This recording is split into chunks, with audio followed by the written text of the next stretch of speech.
Greetings! So, this is my third video of the month. I said that I was going to do more stories this month because, after all, the channel is called Mitch Mitchell Stories. And I'm letting you know up front, just like I did with the last one, that I'm going to be drinking some water if I have trouble with my throat. I don't know why I have trouble with my throat. The only thing I can think of is how the weather has changed real quick here. For instance, last week we actually had, I think, 2 or 3 days in a row where the high temperature was in the 80s. It ain't in the 80s anymore. As a matter of fact, this morning the temperature was 33 degrees. It got up to 65 later on. So this is just what Central New York weather is all about. But today's story is talking about the time that I was living in northern Maine. We were living on the Air Force Base up there. My dad's last 5 years of being in the military. And I'm going to talk about 5 things that happened up there, never happened anywhere else I'd ever lived at. And this is just wild. So let's see where we go. So the first story I'm going to tell you is the first day I was in Maine. So what happened is that my dad came back from Vietnam and he had to have, a little bit of work done on his shoulder before we moved up north. And we left Kansas City and we had to drive all the way. Took a pit stop in Newcastle, Pennsylvania, because that's where my dad lived. Living in Kansas City because my mother grew up as far as being a preteen and then a teenager in Kansas City. So we're driving all the way to Maine. That's a long drive. And back then, you could get away with driving 65, 75 miles an hour because you didn't have 55 miles an hour speed limits. I don't know if every single state in the country follows that, but New York State, now it's 55. You could probably get away with doing 60, but in general, it's 65 degrees. So anyway, we're driving through Maine, and Maine in some ways is a very beautiful country, but in other ways, you just feel like you're just driving down a highway or up a highway, and you're not seeing anything because it's a bigger state than most people think. But it's also not overly populated in most of the state. So here we are, we're driving up to Maine, and Dad decides we're going to stop and spend the night in Holton, Maine. Now, it's one of the bigger cities, but it's not one of the super big cities. But still, this is what we did. So we stopped and we stayed in a hotel overnight. The next morning, the temperature had dropped to minus 30 degrees and the car froze. I don't mean the engine froze, the car froze. So what ended up happening is that there was one of those garages. Yeah, we'll call it a big garage over there. They actually had to come over, lift the car. You couldn't just tow it. You had to lift the car up and take it into a garage, and it had to thaw out for 24 hours. Now, later on, when we were living in Maine and you had to deal with it in the winter, there's something that we used to do. I'm not even going to talk about that part right now, but it was, in essence, you could keep the car at least somewhat warmed up overnight, or at least the battery, so that at least you could start it. There you go. Anyway, we had to spend, like I said, an entire day in the hotel. They didn't have a restaurant. So there was no getting them, that kind of thing. So we had to get things out of the machine where you could get candy bars or potato chips. And I don't even remember if there was a machine for soda. But that's all we had. We wished that we could have gone somewhere else. But like I said, the car was froze, so we weren't going anywhere. But that was the introduction to Maine in winter. So that was intriguing. Then the next thing I want to tell you is that when you live that far up, we were, like I said, we were in Limestone, Maine. pretty far up. But they tried to do certain things for kids like me, where they would let us go off the base with a group of kids to go on certain things. For instance, I'm going to connect to a video that I did back in 2017 talking about going to a bowling tournament in Maine. But we would go to places like, well, had the Boy Scouts, had that. We actually had a couple of things a year where if the parents had to agree with it, they gave you a bus, or you got on a bus and you went somewhere where they had a lake, and it had to be warm temperature, and it was a place where kids could go, or people could go and swim, because, you know, that wasn't a big thing in most of Maine. You know, you just didn't have a bunch of lakes for that. But you had, you know, some here and there. But in this case, like, the military would rent a place where, like, these gigantic houses, they may have had like 5 or 6 giant bedrooms. So the girls would stay in a certain place, the boys would stay in a certain place. But in order to go, they had to send military personnel with us. So it was usually 3 military personnel and then a cook. That's just how it worked. So that was interesting. I did that just 2 years. The first year, I really wasn't good at that. I didn't want to really be there. I'm not really an outdoor person. And I'm going to be telling another story later on, but still, that wasn't anything I really wanted to do. I didn't get along with a lot of the kids. There were more officers' kids than, you know, enlisted men, you know, non-officers. Like I said, my dad was a master sergeant. So they kind of got away with things that you shouldn't have been able to do, but officers treated their kids as if their kids were on the platform, stars and all this other kind of stuff. Yeah, that's just how you had to deal with stuff. So that was a weird thing. We would go down there, we'd be there 4 to 6 days. And like I said, the second year I said, okay, no, don't send me on that anymore. I asked my mother, please don't send me to that anymore. But that's always the story. So whenever we went off base, you had to have some people representing the military go with you. And the person who cooked the food, he was also in the military, because someone had to cook the food for the enlisted men who weren't married. So they had a place where they could have breakfast, a place where they could have lunch, a place they could have dinner. Up in Maine, they didn't have a restaurant for that. They had like a, what do you call that? A big lunch. I call it a big lunchroom because where I went to high school, when I moved to New York, it was a huge place. Well, that's what they had up there. So they would send some of those people down with us.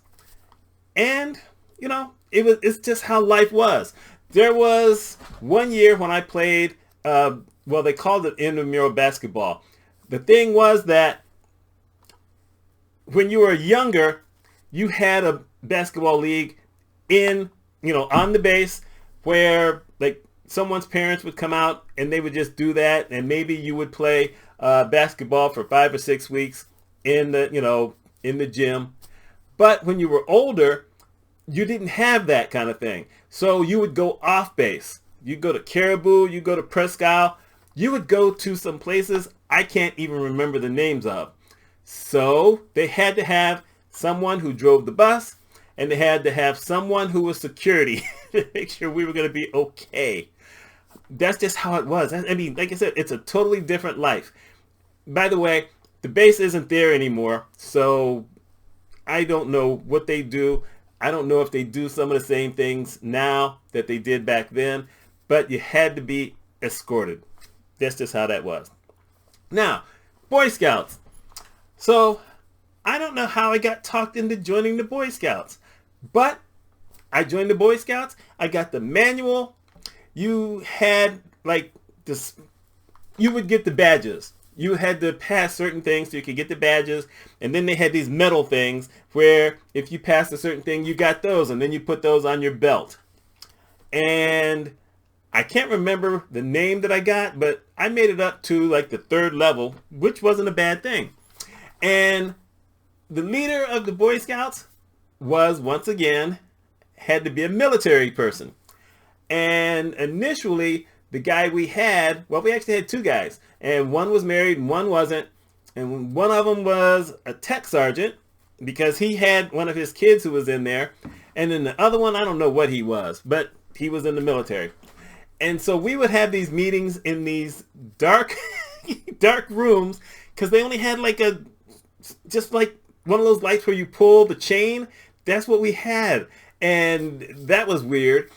And we had to dress up in our uniforms and do these things. And luckily these guys, like I said, one of them, because his kid was in it, he used to give us things that we had to try to reach because it was an official Boy Scout thing. And back then, because I don't even know if the Boy Scouts exist anymore, but back then you were considered as part of the national Boy Scout group.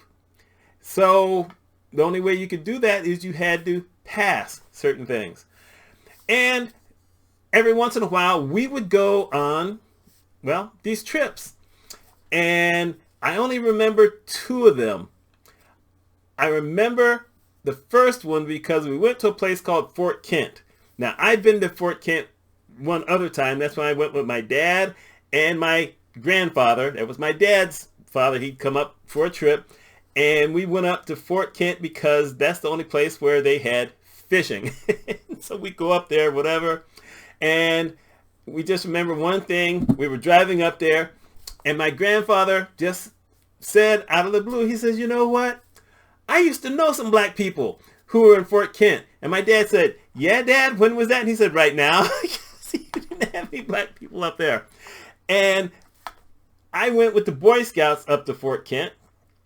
And there were about 300 Boy Scouts up there. And it was winter.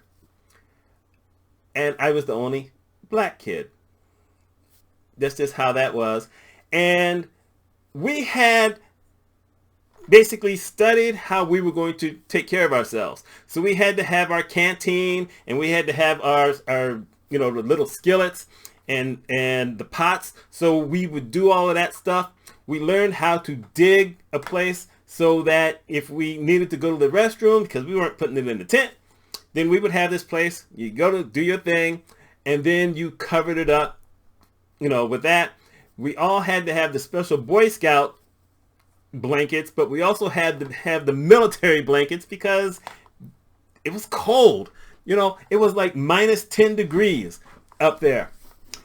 And I turned out to be a very popular person because most of those kids up in Maine had never seen a black person before. And it was like a 4-day thing. And on the third day, they were giving out awards. And our group got 12 awards out of 14 awards. And they kept sending me up to get the awards, which was kind of cool. But no one brought cameras because no one thought that would be a big deal. But that's just how that was. And then the second trip, we took some trip. I have no idea where we were, but we were out in some woods somewhere. And the adults kind of told some stories and whatever. That was kind of funny. And then we all had to put our tents up. So everyone had to put their tents up. There were 2 kids per tent. And, you had to have your, bedspread, whatever the thing was called. I can't remember right now. Anyhow, I ended up staying in a tent with this guy named Kevin. I'm not going to say what his last name was. I don't know where he is anymore. I don't even know if he's still alive anymore. But he was not very popular with anybody. So I took him on because I was one of the higher ranked Boy Scouts. So I let him sleep in there with me. And 2 things happened. One thing that happened is that when I woke up the next morning and I got out of the tent, some of the other kids were saying, you missed seeing the moose. I said, what moose? They said, this big moose. It came walking through. You slept right through it. But this moose came through. And we were all just, in our tents. and we had pulled it closed, but you could see through the mesh, and we saw the moose. I said, no, you're kidding. They said, go look at the back of your tent. So I go look at the back of the tent, and there's this big pile of stuff. And like I said, we're like 12 to 14-year-old kids. It wasn't anybody in Maine who took anything who were going to punk us by sitting down and putting all that together. So no, that didn't happen. So there was a moose. And then the second thing is that the other kid, Kevin, I guess I know he did. He urinated in his pack, whatever the thing is called. So he pulls his thing out. He's going to put it by the fire to dry. And he pulled mine out there. And they both caught on fire.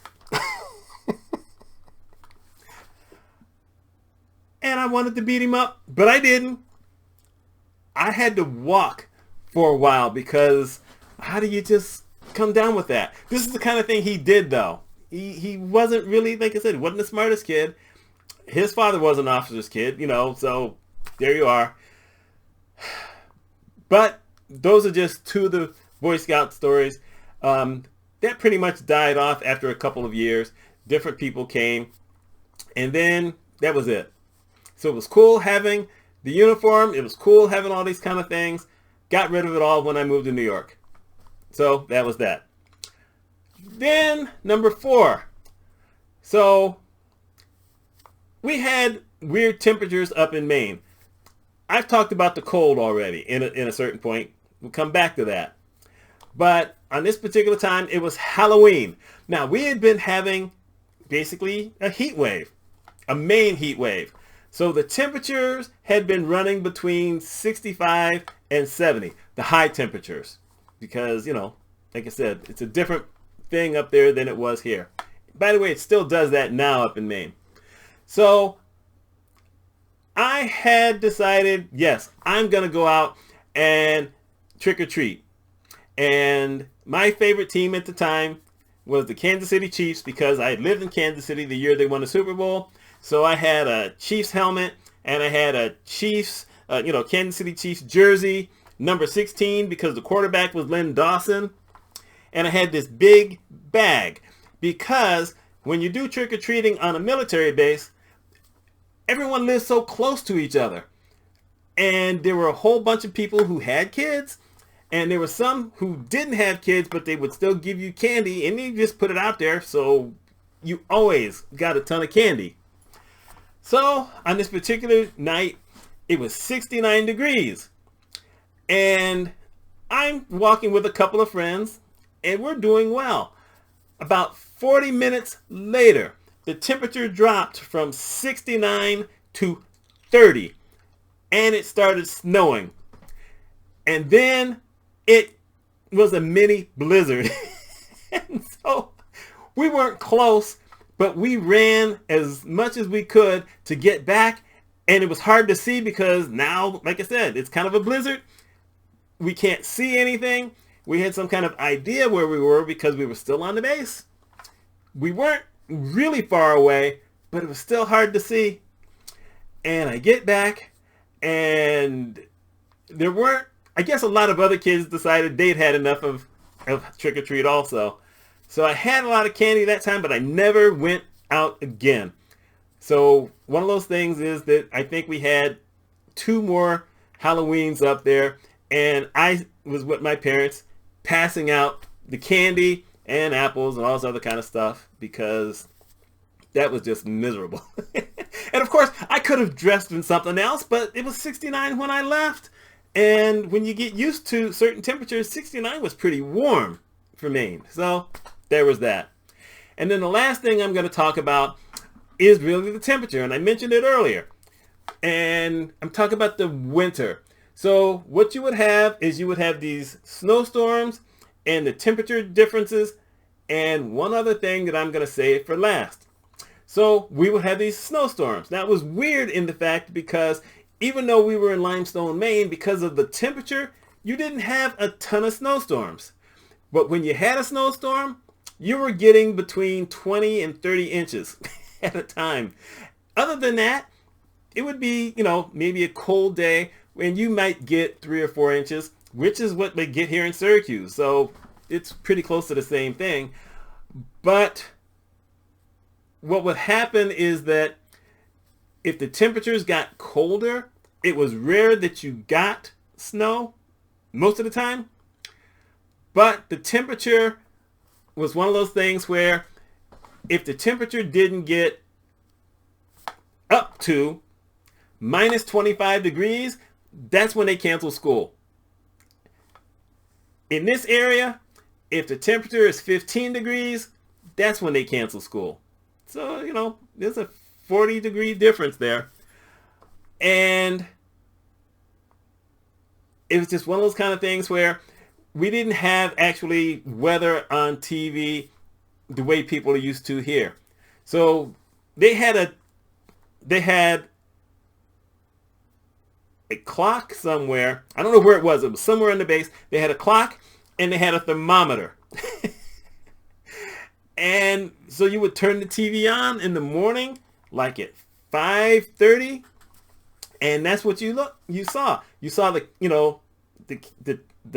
clock, because the clock would be getting up to 6 o'clock, because that's when they made the decision whether they were closing school or not.